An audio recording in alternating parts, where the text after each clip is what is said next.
কেবলমাত্র আউটপুটে NPN transistor দিয়ে তৈরি অ্যাম্প্লিফায়ার ড্রাইভার বোর্ড।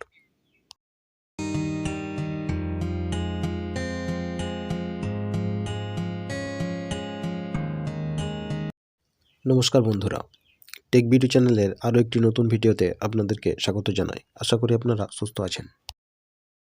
আজ আমরা যে এনপিএন ড্রাইভার বোর্ডটি তৈরি করতে চলেছি এই হলো তার সার্কিট ডায়াগ্রাম। আজ আমরা একটি 300 ওয়াট আউটপুটের অ্যাম্প্লিফায়ার ড্রাইভার বোর্ড তৈরি করতে চলেছি, যেটার আউটপুট স্টেজে কেবলমাত্র এনপিএন ট্রানজিস্টরই ব্যবহার হবে।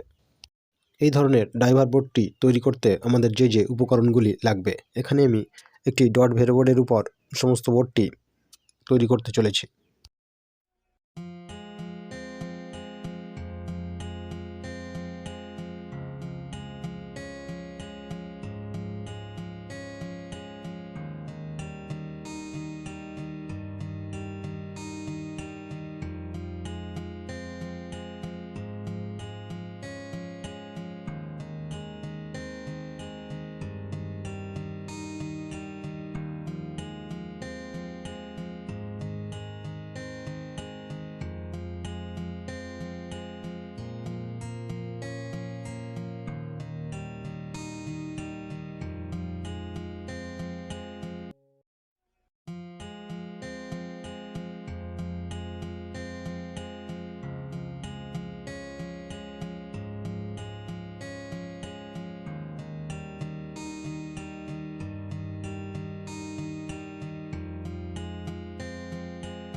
সার্কিট অনুযায়ী আমাদের তৈরি ড্রাইভার বোর্ডটির সমস্ত কম্পোনেন্টগুলি ভেরোবোর্ডে প্রতিস্থাপন করলে কতকটা এমনই দেখাবে।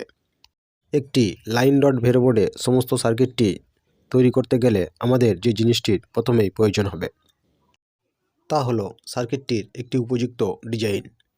এই হলো সেই মূল সার্কিটটি, যেটি আমি লাইন ডট ভেরোবোর্ডে ডিজাইন করলে যেমনটি হবে সেটি আগে থেকে ডিজাইন করে রেখেছি। এটি হলো আমাদের সার্কিটটি তৈরির সবথেকে গুরুত্বপূর্ণ কাজ। এখানে কোনো রকম ভুল হলে আমাদের সমস্ত প্রচেষ্টাই ব্যর্থ হবে। এখানে বলে রাখা ভালো, যিনি সার্কিটটি ডিজাইন করছেন তার চোখে হয়তো ছোটোখাটো ভুল ধরা পড়বে না, কিন্তু অপরে কেউ যদি সেই সার্কিটটি দেখে তাহলে তিনি সহজেই সেই ভুলটি ধরে ফেলতে পারেন। এখানে মূল ডিজাইনটি করার পর আমি বেশ কয়েকবার মূল সার্কিটের সঙ্গে ডিজাইনটি মিলিয়ে দেখেছি, তেমন কোনো ভুল চোখে পড়েনি।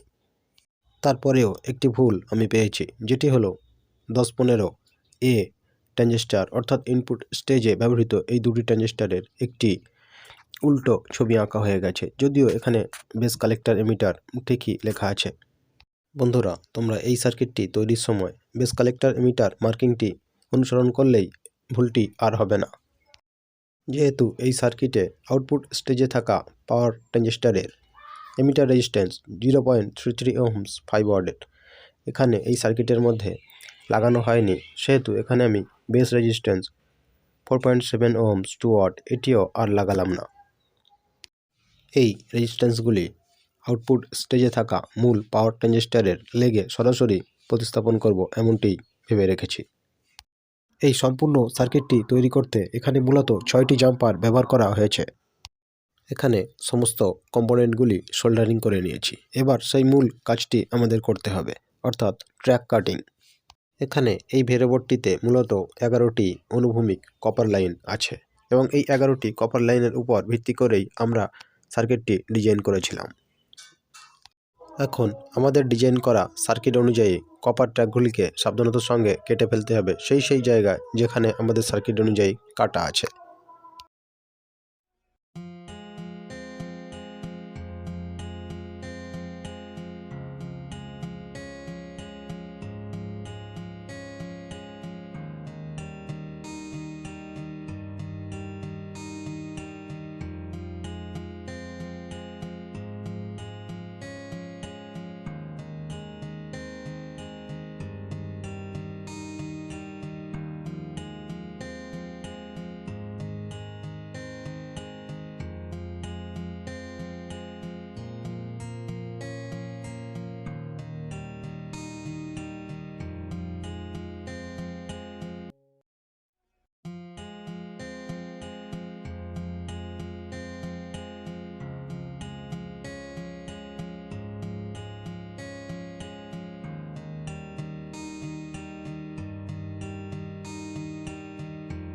এখানে ইনপুট স্টেজের সেকেন্ড পিএনপি ট্রানজিস্টার 1015A এই ট্রানজিস্টারটির এমিটার কালেক্টর বেস ঠিক লেখা থাকলেও এটির কাটা দিকটি উল্টো আঁকা হয়ে গেছে।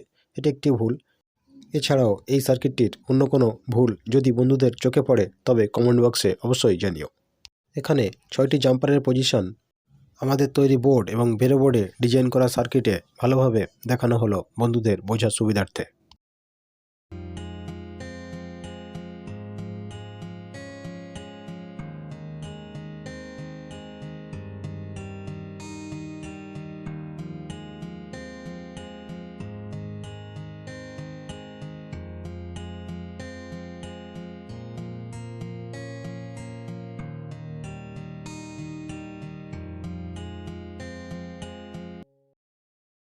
পরবর্তী ভিডিওটিতে এই ড্রাইভার বোর্ডের টেস্টিং ভিডিও আসতে চলেছে এবং তখনই জানা যাবে আমাদের তৈরি ড্রাইভার বোর্ডটি কতটা নিখুঁত হয়েছে।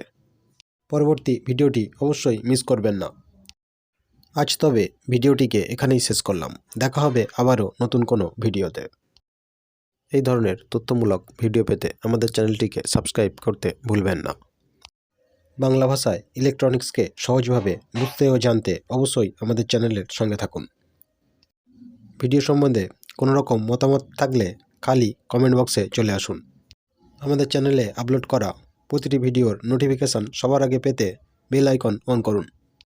আমার এই কাজ ভালো লেগে থাকলে ভিডিওটিকে লাইক করতে পারেন। সবশেষে বলি, ভালো থাকুন, সুস্থ থাকুন আর চারপাশের পরিবেশকে সুস্থ রাখার চেষ্টা করুন। নমস্কার।